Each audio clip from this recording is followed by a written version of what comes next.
Um pouquinho aí o início da palestra na manhã, porque o pessoal acho que está dormindo aí, curtiu a festa ontem à noite. Então, nós vamos começar. Desculpa aí quem chegou no horário e ficou esperando até agora. Nós vamos começar a palestra Backups com ferramentas livres de Amandas FS, com Jerônimo Medina Madruga. Jerônimo é técnico em eletrônica pelo Cefet-RS, bacharelado em ciência da computação pela Universidade Federal de Pelotas, atua 7 anos na área de informática, tendo como especialidade suporte a redes e usuários em ambientes diversificados, Windows, Linux e BSD. Sendo entusiastas de iniciativa com software livre desde 2006, atualmente trabalhando na Universidade Federal do Rio Grande como técnico de laboratório em informática, dando suporte para o Instituto de Ciências Humanas da Informação. Com vocês, Gerão. Só pera um pouco que acho que não está funcionando a caneta.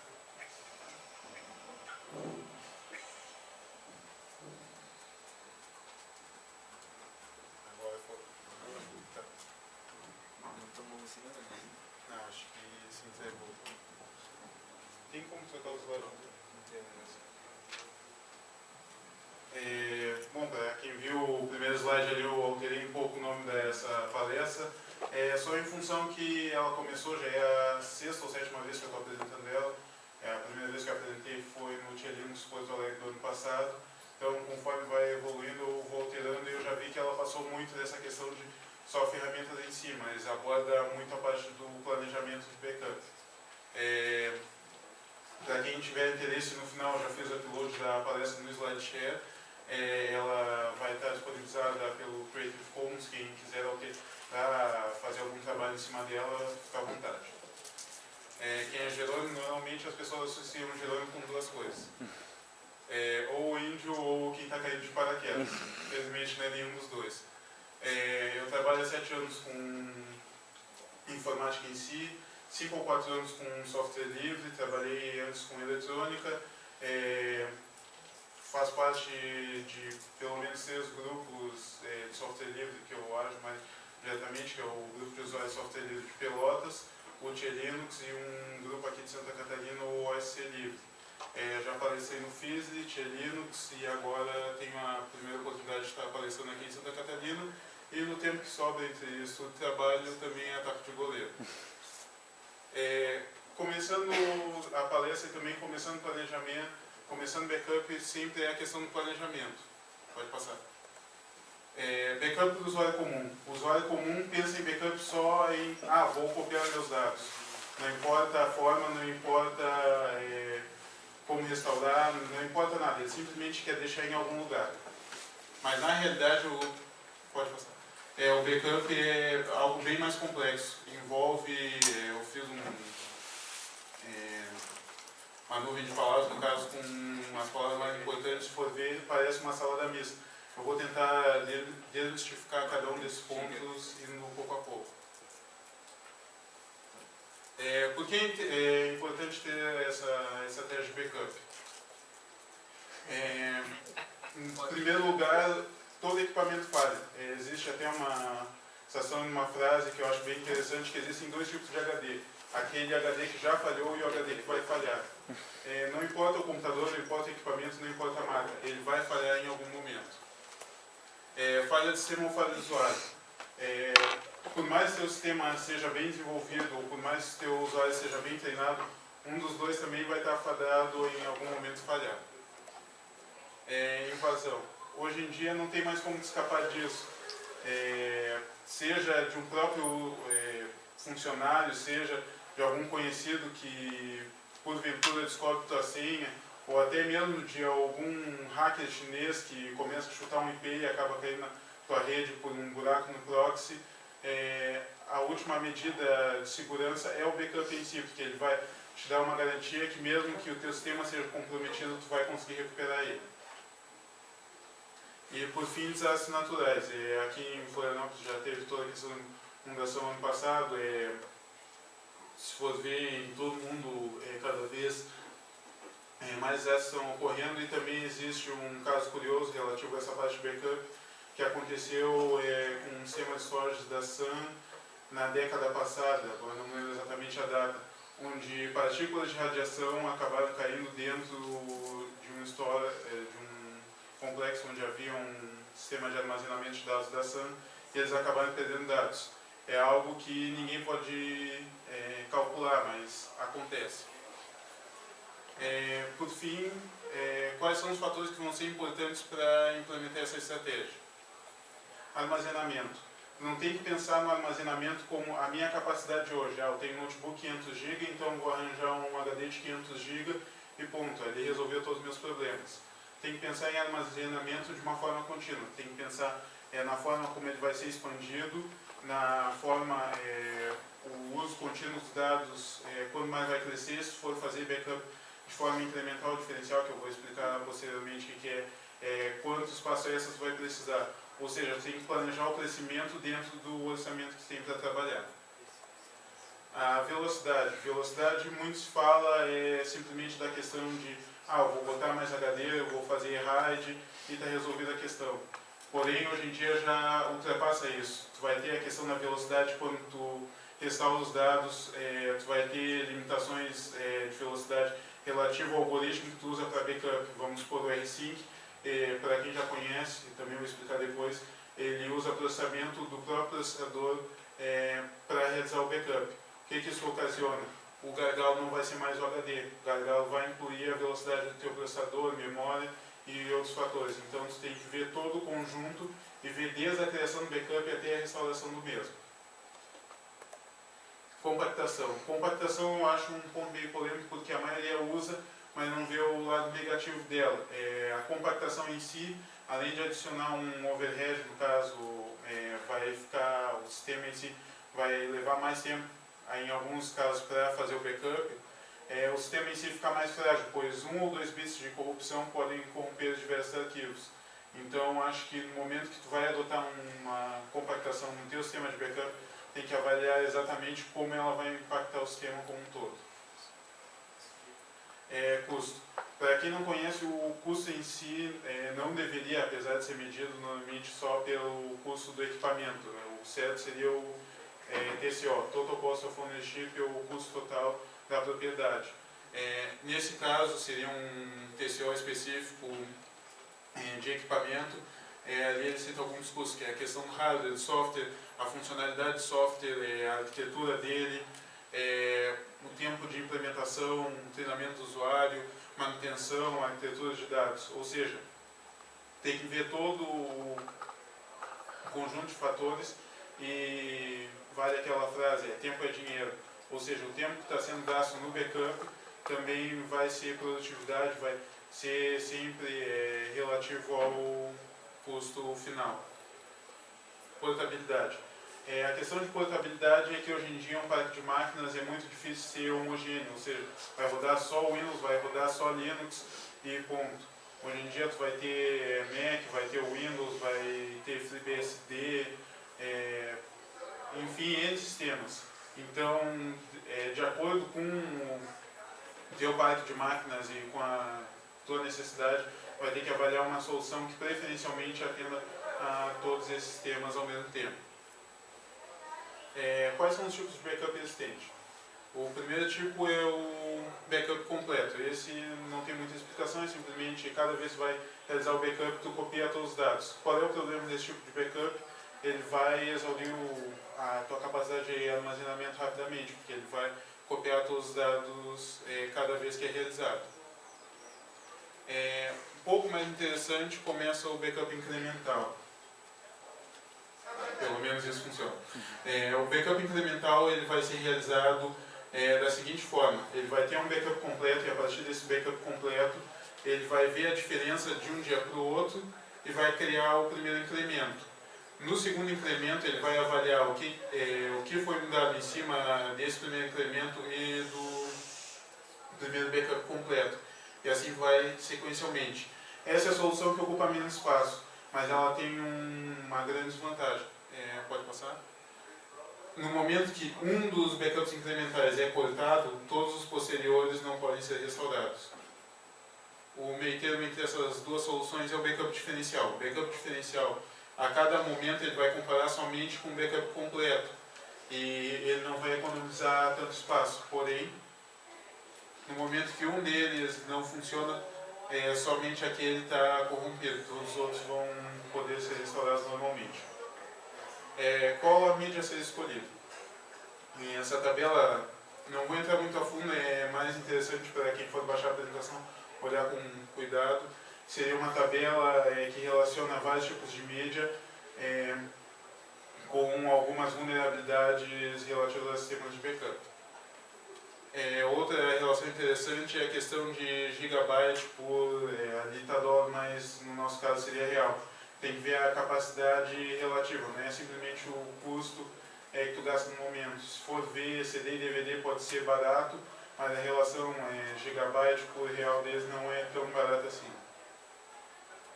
E na questão de tipos de mídia, principalmente para sistemas Linux, acho que essas são as 4 opções do momento. CD e DVD, que eu recomendo para o usuário comum, para uma empresa em si, é um investimento caro no final das contas pela baixa confiabilidade final. Fita, para quem não conhece, é um sistema que consegue armazenar muita informação relativamente rápido, mas o custo do equipamento em si é caro. E a outra desvantagem dela é que ela tem acesso sequencial. Para quem não conhece, todas as outras memórias citadas pressupõe que tu pode fazer acesso aleatório, que é acessar qualquer parte no disco de acordo com a tua necessidade. Quando tu vai trabalhar com a fita, tu vai ter que gravar todos os dados, e quando vai recuperar, tu vai ter que recuperar todos os dados até certo ponto. Então, isso mostra que ela é interessante para esse caso de backup completo, um grande volume de dados onde tu não vai recuperar só um arquivo. O HD, que é o meio mais comum para o usuário comum, e memórias flash, que apesar de muita gente ainda relacionar com essa realidade de pendrive, MP3 player, câmera, memória, etc. Hoje em dia já é cada vez mais realidade em storages e tem equipamentos notebook, PC comum, apesar de ela ainda ter um custo muito alto. Qual é a grande vantagem dela? A vantagem dela em relação ao HD, que é um meio magnético, é que o HD tem várias limitações físicas. Se for pesquisar um HD, ele tem cerca de 20 ou 30 atributos relativos à vida útil dele. Ou seja, quando aqueles atributos chegam no limite, está na hora de trocar. Já a memória flash, a maior limitação dela é a quantidade de escritas na memória. Se for ver para um sistema de backup é perfeito, pois não vai escrever muitas vezes. Então, vai ter uma vida útil bem grande. Agora, falando das ferramentas em si. Como pode se transmitir os dados? FTP. FTP, na minha opinião, não teria nem por que abordar, mas ocasionalmente tu ainda vai ter que trabalhar com ele. Por que não recomendo FTP? FTP é um sistema extremamente simples de envio de dados. Ele, por si só, não criptografa, não faz verificação da transmissão. Ele, bem dizendo, ele joga os dados de um lado para o outro. A tua senha vai passar em modo plano, ou seja, tem vários defeitos. Apesar de ele ainda resolver muitas questões, para quem trabalha com site, normalmente não tem como evitar, a maioria dos hosts ainda trabalha com FTP, mas preferencialmente a próxima opção é a mais interessante. SSH e SCP. O SSH ele garante que os seus dados vão ser criptografados durante a transmissão. O que isso ocorre? Previne ataques de man-in-the-middle, que alguém está escutando durante a transmissão e poder decifrar tanto os teus dados ou o teu usuário e senha. Sobre a autenticação com SSH e SCP, no caso o SCP é só para a transmissão, SSH é o protocolo em si. É interessante notar que existem 3 tipos, em modo geral. A entrada de dados manual, que é aquele que vai digitar o usuário e senha toda vez, só que isso não é interessante para um backup, porque o backup bem realizado ele é feito de forma automatizada. Então o mais interessante é o uso de chaves públicas e privadas, que é a questão, utilizando os comandos de SSH e trocando a chave pública e privada entre servidor e cliente, ele vai automaticamente ceder o acesso. E scripts utilizando o expect. Não é uma alternativa muito segura, porque no script em si vai estar a tua senha, mas o expect é uma ferramenta que permite que teu shell script tenha uma certa entrada, ou seja, quando ele pedir a senha, tu já vai ter uma resposta por SSH, então automaticamente ele vai entrar. E talvez o mais interessante de todos, o rsync. O rsync originalmente trabalhava com o protocolo RSH, porém o protocolo RSH meio que caiu de uso. O mais interessante dele é que ele não trabalha somente com o RSH, ele suporta SSH e diversos outros protocolos. Como o rsync funciona? A ideia mais interessante dele é que ele não vai fazer uma cópia direta. O que ele vai fazer é verificar se existe o arquivo, se existe o arquivo ele vai pegar bloco a bloco e comparar se o conteúdo dos blocos é o mesmo. Ah, mas isso não vai ser a mesma coisa que a transmissão em si? Não, porque ele vai calcular o checksum. O checksum é um número que equivale ao conteúdo dele, de cada bloco. Ele usa qual MD5? Ele usa, se eu bem me lembro, MD5, mas tem implementações um pouco diferentes. Se for pegar, tem até o Local rsync, que é otimizado para tradução local, então cada um deles pode usar o protocolo. Ele é bem flexível mesmo. E aí ele faz essa comparação entre o checksum. A tradução só ocorre se os dois checksum não baterem. Como ele estou, é interessante ver que pode mudar o protocolo, assim como tu pode variar o tamanho do bloco e otimizar de acordo com a tua necessidade. Um exemplo de rotina com o rsync, não vou entrar muito a fundo, mas só para mostrar o que pode fazer. No caso, essa rotina ele vai copiar sempre essa lista de dados direto para um diretório de backup relativo a elas, e os dados mais importantes ele vai fazer um backup diário, utilizando uma variável. Na minha opinião, o rsync, o limite dele é a tua criatividade com script. Quem sabe share script a fundo faz backup incremental, diferencial, backup de base de dados, backup do computador completo. Na página do rsync em si tem vários exemplos de como realizar esse que eu citei. Como automatizar a rotina de backup? A principal ferramenta é o cron. Para quem não conhece, o cron é o gerenciador de daemon, no caso do Linux e Unix e variantes. E só para explicar rapidamente o que representa aqui, tu vai ter um arquivo, normalmente é o /etc/crontab, e cada linha dele vai representar uma tarefa. Essa tarefa tu vai botar um minuto, hora, dia do mês, dia da semana, qual usuário que vai estar executando. Esse campo ocasionalmente não existe, dependendo da distribuição, algumas implementam um arquivo de crontab para cada usuário. E por fim o comando a ser executado. Com isso consegue automatizar, ou seja, bota meia-noite, 2 da manhã e ele automaticamente vai realizar a tua tarefa de backup. Aqui alguns exemplos do cron no caso. Esse primeiro, a cada 35 minutos da hora ele vai rodar o update DB, que é para atualizar o banco de dados do Find. Esse segundo é interessante que ele usa o /5, que no caso ele divide o tempo por 5, então significa que a cada 5 minutos ele vai rodar o disk usage. E por fim, esse que é mais específico, que mostra que pode botar vários números em qualquer um dos atributos, vai só botando vírgula e vai fazendo uma programação diferente. Naquele caso seria 1h25 e 1h50 de cada terça e do dia 15. Ele está verificando se o disco está cheio, é isso? Esse teu script aí? Isso. Pode passar. E o interessante do cron é que ele faz tudo isso, porém ele também tem limitações. O cron não vai checar se a tarefa não foi executada. Já tem duas alternativas que realizam isso, o anacron e o fcron. O anacron está um pouco defasado, ele tem algumas limitações, como só o usuário root pode utilizar ele, pelo menos a última versão que eu utilizei, e ele só verifica essa questão temporal. Ou seja, ele vê se foi executado ou não e aí o mais rápido possível ele executa aqueles scripts que não foram executados. O fcron ele já está bem mais maleável. Pode, além dessa questão do script não foi executado, ele pode levar em consideração a carga do servidor, dependendo do processamento e da utilização, e ir adiando até um momento onde, além do script não ter sido executado, a carga está baixa. Então ele otimiza já aquela questão para quem faz o backup quando o servidor está sendo subutilizado. Tá. E o que é RAID? RAID não é um matricelo. Redundant Array of Inexpensive Disks seria conjunto de discos baratos e redundantes. Tem vários tipos de RAID, eu vou explicar os que eu acho mais interessante e que acredito que é o approach mais preciso.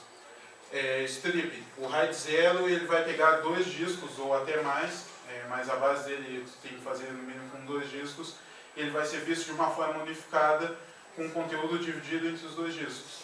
O que isso vai acontecer? Tu vai ter o dobro de capacidade, esses 2 discos vão somar a nível lógico, no caso do sistema operacional em si, vai ver a capacidade total dele somada, e ao mesmo tempo tu vai ter um aumento na velocidade, pois os dados podem ser acessados de forma paralela.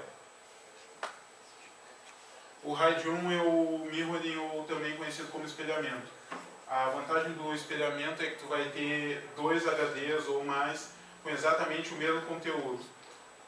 A escrita, a leitura, alguns até otimizam a questão de leitura, como tu vai ter 2 HDs com os mesmos dados, ele pode ler de forma paralela, mas a escrita vai ter que ser realizada de forma síncrona.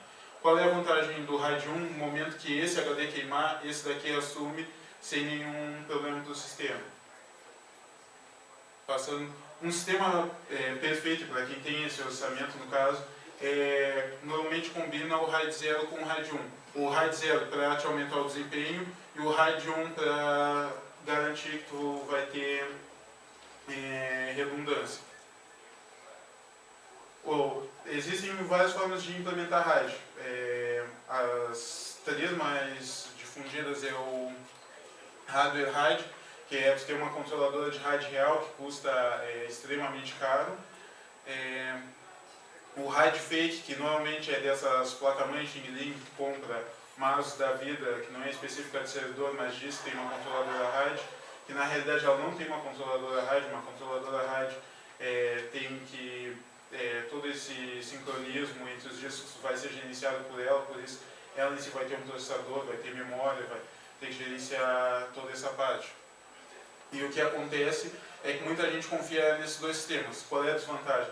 No momento que o hardware queima, só tem como restaurar o teu sistema com um hardware igual ou equivalente. Pode ser até a mesma marca, mas se tiver um firmware diferente, os seus dados não podem ser acessados. Hoje em dia,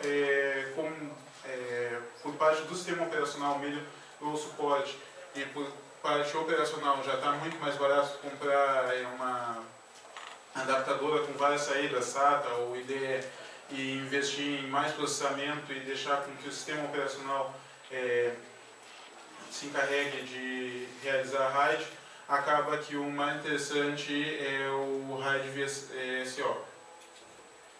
Informação importante sobre RAID. Apesar de estar abordando RAID na palestra de backup, RAID não é backup. Muita gente acha que RAID 1 é backup, que está a salvo, não. Se alguém for e alterar seus dados, fizer um SQL injection, qualquer alteração em si, um bit que seja, tu não tem nenhuma proteção. Ele simplesmente protege o equipamento em si. RAID é redundância. É poder, no momento que falhar um equipamento, o outro está pronto para entrar no ar.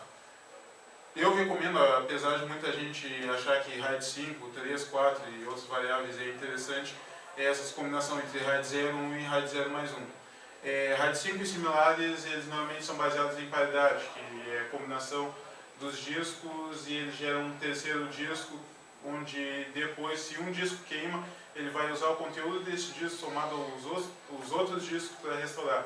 Em si já é complexo. Aí já imagina o sistema operacional carregando, queima um disco, ele vai ter que fazer essa sincronização. Existe um estudo, ainda não foi confirmado, mas esse estudo entra na questão que RAID 5, com o atual conhecimento da capacidade dos HDs, vai ser algo inútil. Ou seja, no momento que ele está restaurando o RAID, vai ter a capacidade de outro HD queimar e, por si, todo o teu sistema parar. Tá. Qual o sistema de arquivos mais adequado? Existem alguns sistemas de arquivos que têm certas vantagens em relação ao backup. Para quem é sysadmin, acho que o sonho da maioria é trabalhar com ZFS. O ZFS ele foi implementado no Solaris da Sun, funciona também no FreeBSD por causa da licença dele. No Linux, devido à licença dele ser restritiva, porém aberta, conflito de licença, ele não pode ser incluído no kernel, mas pode ser utilizado como, na área de, como se fosse um programa, através do fios ZFS. Quais as vantagens do ZFS? Num sistema tradicional, tu vai ter o sistema de arquivos e o volume, cada um gerenciado de forma independente. Já no ZFS, ele vai ter o conceito de storage pool. O ZFS, além do sistema de arquivos, ele vai gerenciar toda a questão de I/O. Um fato interessante, fora a questão do snapshot, que eu não vou explicar, mas não cheguei a conseguir uma figura boa, é a questão de auto-reparação do ZFS. Quando tem diversos discos com o mesmo conteúdo, com essa questão do storage pool, ele vai verificar se o conteúdo foi danificado em um dos discos, ele vai restaurar de um dos discos sadio para esse disco que foi avariado no caso, e ao mesmo tempo vai direto para a aplicação. O outro conceito importante do ZFS é o snapshot. Ele consegue, sem uso de ferramenta essa nenhuma, realizar um backup completo do sistema ou a partir de algum ponto. Também o ZFS em si, como ele tem esse conceito de storage pool, ele mesmo vai implementar um controle de RAID. No Linux não tem nenhuma alternativa completa a todos esses recursos. Em desenvolvimento tem o BTRFS, que é ButterFS, que é o mais desenvolvido nesse meio tempo, que implementa o snapshot, e o NewFS2, que também implementa o conceito de snapshot, mas um deles ainda está em conceito utilizável, fica mais como buzzword para pesquisar posteriormente. LVM. LVM é o gerenciamento de volumes lógicos no Linux. O que a LVM vai conseguir implementar? Vai ter vários discos físicos, porém o teu sistema em si vai ver, de acordo com a tua configuração da LVM, somente o que tu quer.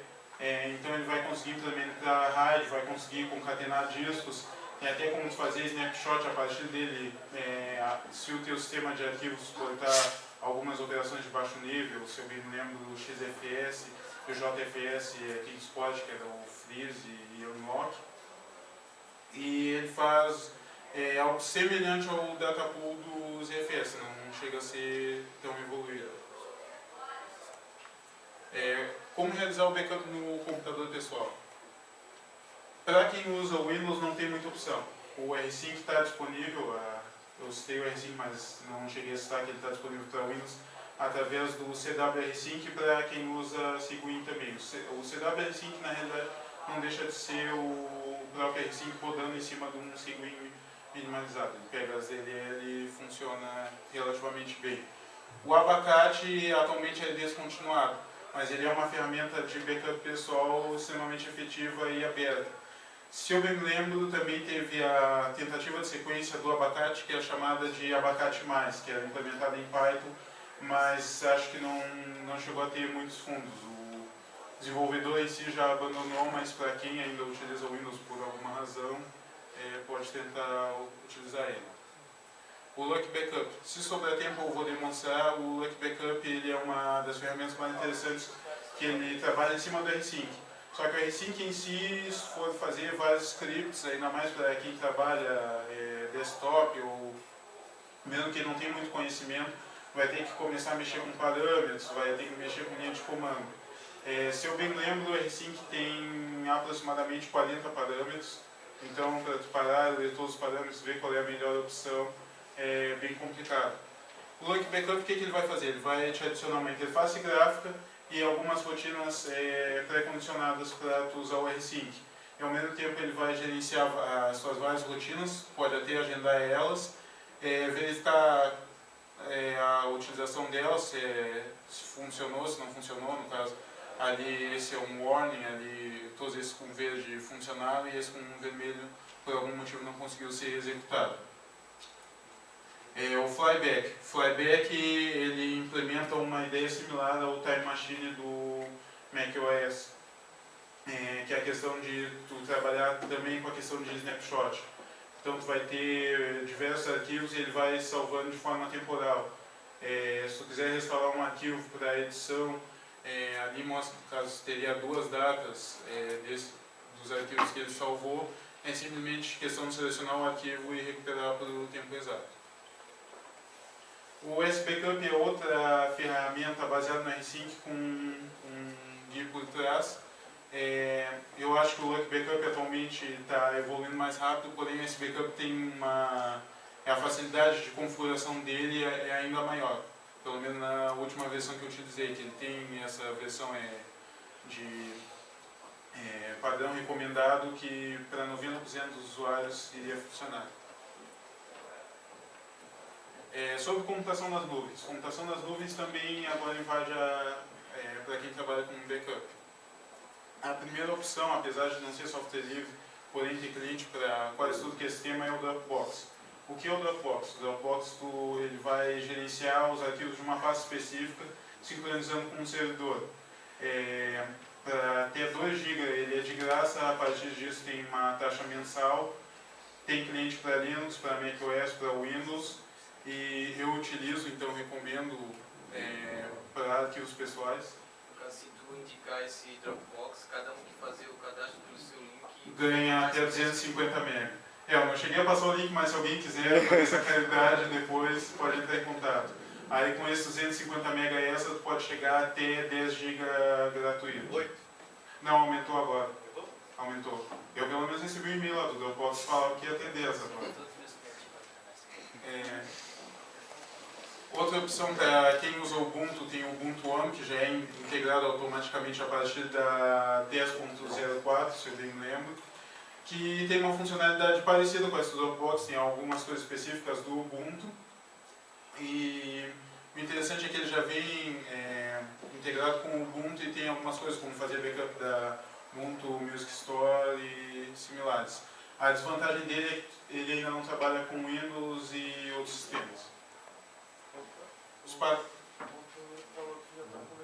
Já tem beta, chama. É. Tem beta já, tá vindo. Já tá o mesmo esquema que tu falou, 2 GB e se tu pagar $3 dá pra gente. Até se eu bem me lembro, ele é mais barato até que o Dropbox em si, só essa questão do cliente. Eu ainda não levo muito fé quando os caras falam em beta e backup não é bom na mesma frase. E o Sparkle Share, que ainda é beta, mas é interessante citar que ele almeja ter essa funcionalidade que todos esses softwares provêm, porém ele é open source. Então, se tu tiver a tua empresa, quando ele estiver mais envolvido, apesar de ele já estar levemente funcional, tu vai ter quase um Dropbox pessoal. A questão do Dropbox em si é que tu vai depender de uma rede externa, então tem uma certa vulnerabilidade. E só para adicionar, antes de passar desse tópico, para quem utiliza informações vitais e acaba utilizando esse tipo de serviço, preferencialmente tem que criptografar os dados antes de enviar. Esse tópico, na realidade, seria sobre o Bare Metal Recovery, que é sistemas de recuperação do zero, caso eles copiam todo o computador e depois fazem a restauração. O primeiro deles é o Clonezilla. Clonezilla ele é bem conhecido porque ele já tem diversos anos. Ele é distribuído na forma de Live CD, apesar de ele também funcionar no modo cérebro. O que o Clonezilla faz? O Clonezilla utiliza DD, Netcat, todas as ferramentas básicas, GNU e outras ferramentas de terminal para facilitar. Ele é quase uma interface fácil, porém não chega a ser uma interface gráfica, tudo ainda em modo texto, para realizar um backup completo. Utilizando o Clonezilla de forma adequada, tu consegue copiar um computador inteiro em cerca de 5 a 10 minutos. Outra vantagem dele é quem trabalha com o Clonezilla no modo server. No modo server, tu vai ter que ter um computador configurado devidamente com ele rodando servidor, DHCP, múltiplos DHCP, etc. No site do Clonezilla tem toda essa documentação. Qual é a vantagem do server? Tendo uma rede fechada, ele vai disparar os pacotes de forma de broadcast. Então, como vai para toda a rede, só os computadores que estiverem devidamente configurados vão aproveitar, consegue restaurar um parque de máquina de 40 computadores em 15 minutos. O parque inteiro completo. Para quem já chegou a utilizar mais a fundo, eles botam até algumas experiências no próprio site do Clonezilla. O Redo Backup é um projeto relativamente novo, porém eu acho que vai tomar o lugar do Clonezilla para quem não tem tanta experiência ou não quer tanto estresse. O Redo Backup ele é também baseado em ferramentas livres porém ele tem essa interface gráfica bem otimizada, backup e restore, não tem muita opção a princípio, depois pode passar. Ele vai ter algumas opções extras, até hoje eu não entendi porque um é do Facebook, mas se alguém um dia quiser utilizar enquanto está fazendo backup, tem como. Ele já adiciona também para restaurar os dados, então ele tem algumas funcionalidades extras do Clonezilla, apesar de não ser um projeto com uma comunidade tão grande por trás. O Fog é Free Open Source Ghost, é similar ao Clonezilla, ele tem uma interface gráfica no modo servidor que vai gerenciar as imagens, vai gerenciar o tráfego na rede, quantas imagens foram recuperadas. Ele tem, na minha opinião, a parte de gerenciamento por trás dele é mais interessante até que a do Clonezilla. E o Limbox Rescue Server, que eu ainda não sei se se tornou proprietário, originalmente ele era aberto e foi comprado pela Mandriva, agora devido à situação da Mandriva não sei como anda, que ele combina toda essa questão de tu gerenciar imagens com o gerenciamento de inventório em si. Tu vai poder gerenciar cada computador na tua rede, os equipamentos, o que ele tem de compartilhamento, tem funcionalidades essas no caso, e ultrapassa essa parte de backup. E como garantir backup de diferentes dados em diversas máquinas. Ou seja, tu tem um parque computacional complexo e vai ter que garantir uma rotina de backup para cada uma das máquinas. Aí cai na questão dos sistemas avançados de backup, que eles vão trabalhar com diversos sistemas, normalmente com um servidor centralizado, apesar desse servidor poder ser distribuído, e eles vão jogar de alguma forma o backup para esse servidor. O Amanda é uma das primeiras opções, ele é a versão comunitária das ferramentas da Zemanda. Tem algumas coisas no Amanda que são proprietárias, mas são extremamente específicas, o cliente MySQL dele, cliente Oracle. A base dele é extremamente simples e consiste em instalar o cliente em cada uma das máquinas que vai estar trabalhando, e a partir disso esse cliente vai se comunicar com um servidor que, enfim, pode salvar a tape, storage, tem alguns recursos para trabalhar também com CD, DVD.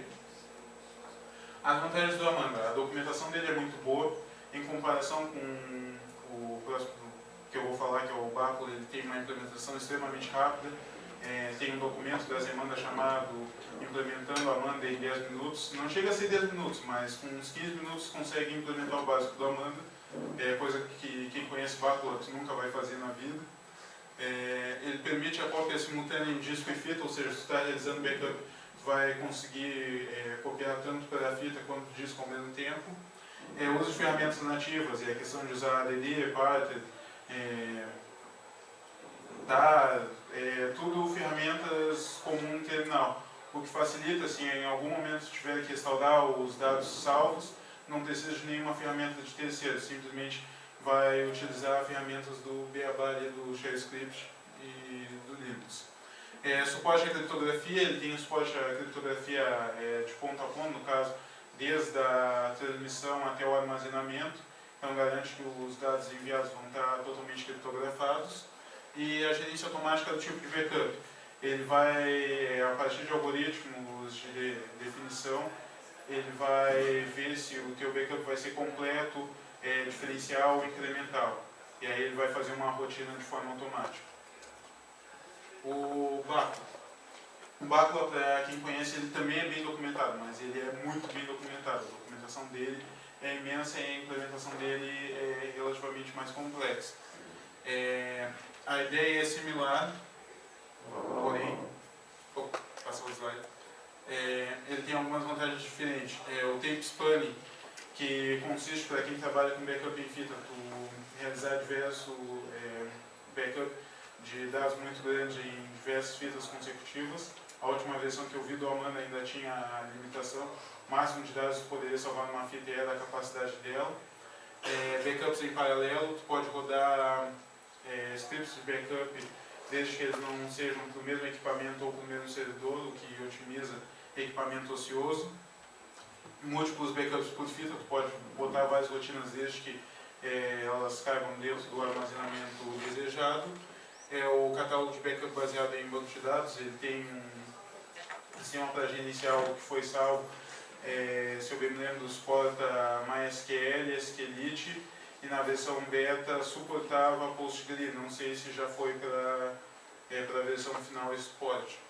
E por fim, suporte a robô de fita, que é um equipamento extremamente caro, mais valioso, que ele vai automaticamente trocar cada fita no sistema de backup.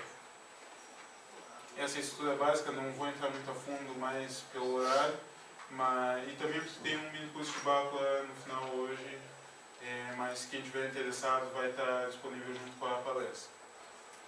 E o Backup PC, que é uma ferramenta, dizem, eu não cheguei a trabalhar tão a fundo com ele, que ele também é multicliente, trabalha tanto com Windows, Linux, Mac, porém diz que o desempenho dele para o Windows é quase insuperável, entre Yamana e Bacula.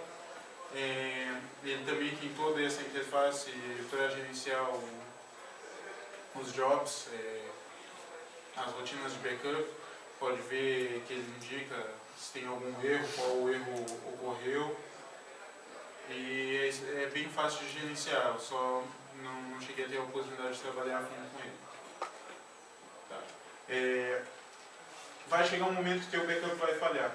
Então, se for uma falha simples, de dados deletados ou uma coisa do gênero, tem como recuperar, com ferramentas deles também.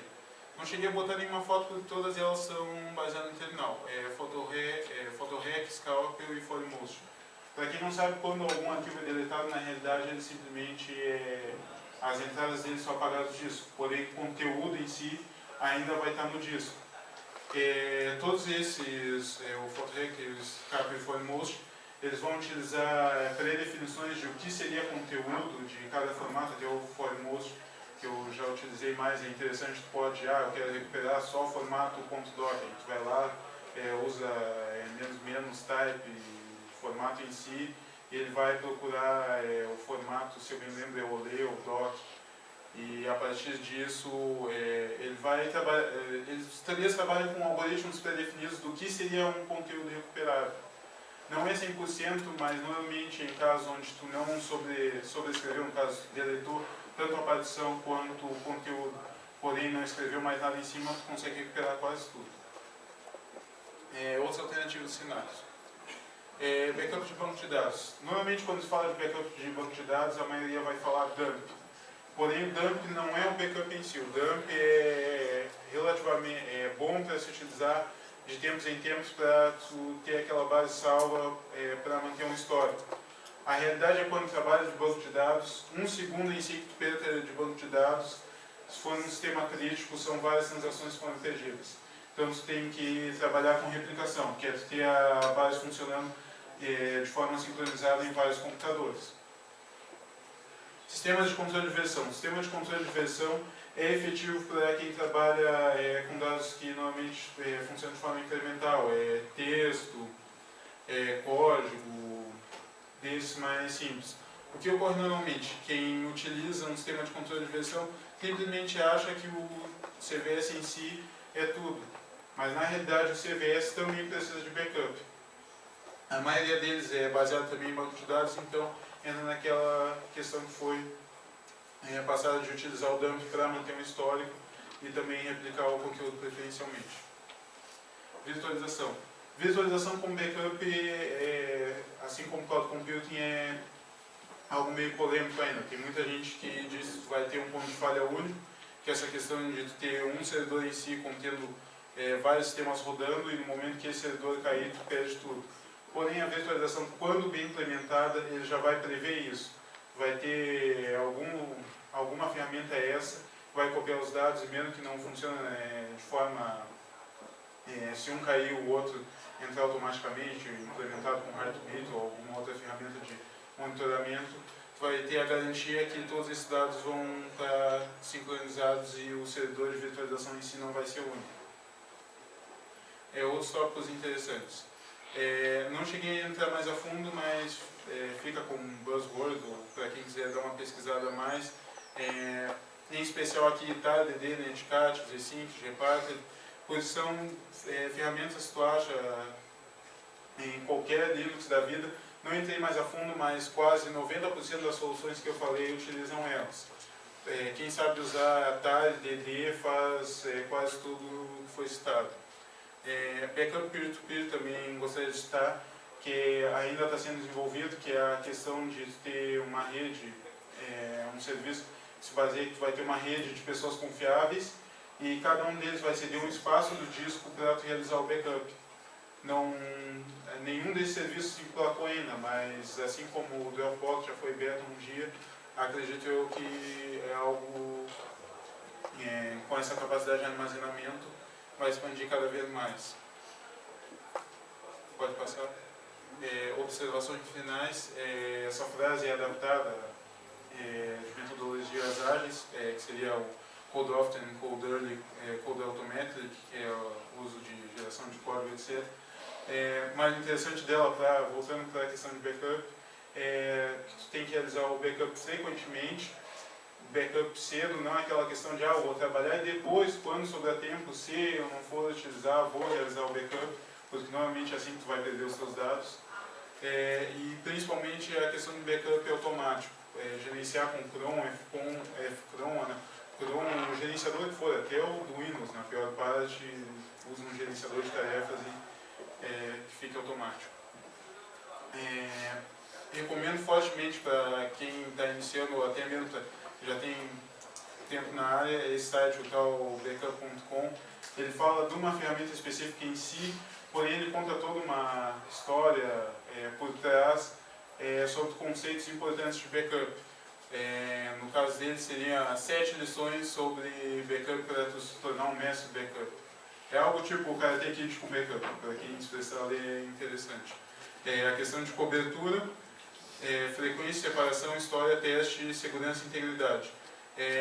Não cheguei a cobrir a questão de teste e integridade na apresentação, mas muita gente implementa através teste em si, tu pode até automatizar, que é a questão de salvar dados para máquinas de terceiros e verificar a integridade deles. A integridade em si tu pode usar ferramentas de checksum para ver se bate com o conteúdo original.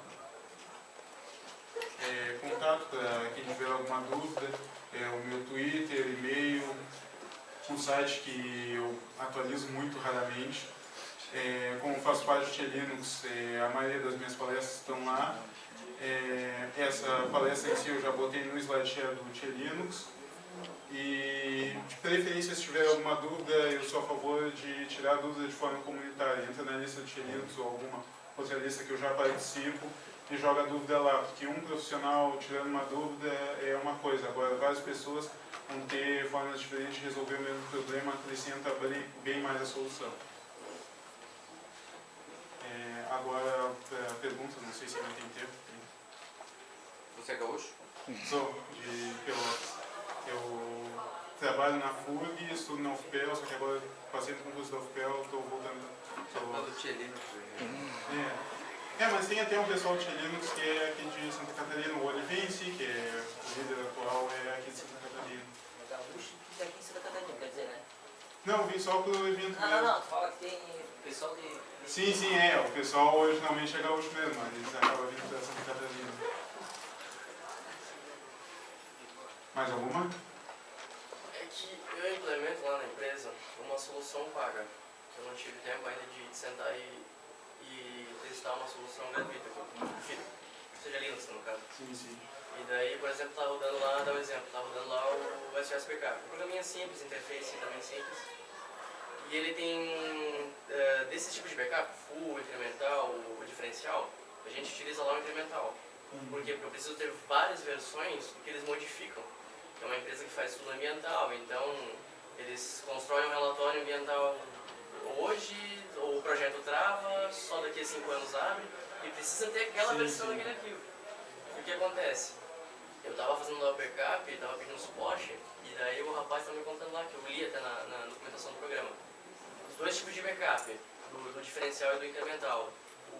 O tipo do que o programa ele verifica a última data de modificação do arquivo, e se o arquivo foi utilizado para outro programa, que eles colocam assim entre aspas, arquivo ligado, desligado, né? O programa vai lá e utiliza aquele arquivo, ele modifica num byte lá dele, se ele foi aberto, ele dá um código, né? Ou 0 ou 1, para demonstrar se aquele arquivo foi aberto recentemente. qual a forma que tu acha mais segura? Utilizar pela última data de modificação ou pela última vez que algum programa abriu ele? Sinceramente, nenhum dos dois. Utiliza o checksum. A soma de verificação de erro. Porque tu utiliza um MD5 ou alguma coisa similar, tu vai saber na realidade o que é importante, que é saber se o conteúdo em si do arquivo foi alterado, tanto a data quanto essa questão de algum outro programa ter aberto ele. Não é uma verificação conclusiva. Se algum programa abriu para leitura, ele vai estar citado que abriu, porém não modificou o conteúdo. E o problema é que às vezes tem programas também que não se utilizam disso, entende? Ele às vezes tem programa que não modifica essa questão do arquivo ter sido mexido ou não. Exato. E essa ferramenta paga já não tem essa verificação de erro, não tem o checksum. Aí Isso até que seria interessante implementar uma solução. até interessante aí, faz algumas experiências com o R5.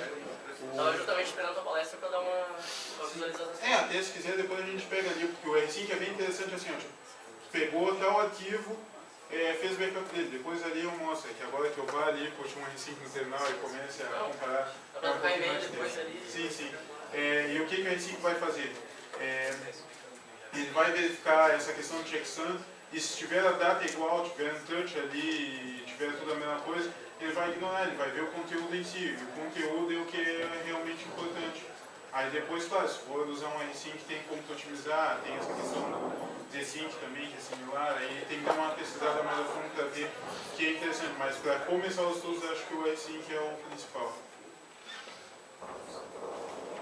Mais alguma?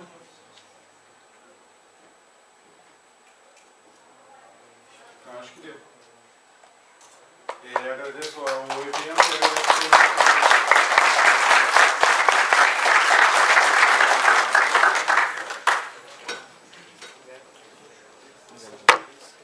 Eu que agradeço. Só tem que desmontar tudo agora. Pessoal, a gente atrasou um pouquinho essa palestra no início, então vai atrasar um pouquinho a palestra de KDE, mas daqui a pouco já está começando.